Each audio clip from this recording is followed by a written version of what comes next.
Salamat po, Panginoon. Ang pagkakataong ito'y sa iyo ang kapurihan. Sa pagkakataong ito'y sa iyo ang pasasalamat.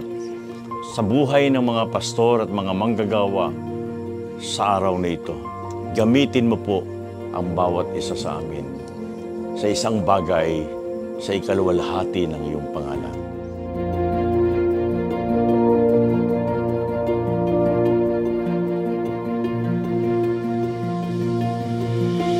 Sa isang bagay na magpapasalamat sa iyo, sa isang bagay nagbibigay ng kaluwalhatian sa pangalan mo.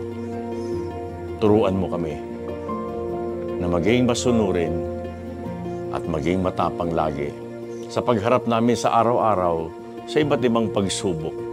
Huwag mo kaming pababayaan, Panginoon. Bagkus, ingatan mo kami upang sa aming mga pinagdaraanan, lalo naming maranasan at makita ang kabutihan mo, ang katapatan mo, at ang iyong walang hanggang pagmamahal sa amin.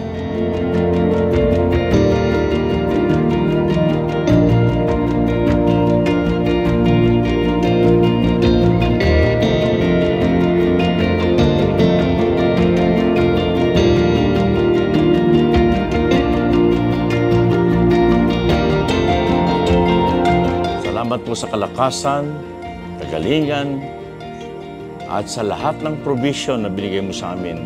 Tunay po, hindi kayo nagpabaya. Sa pangalan ni Jesus, na ating tagapagligtas at Panginoon, lahat po ng anak ng Diyos magsabi ng Amen.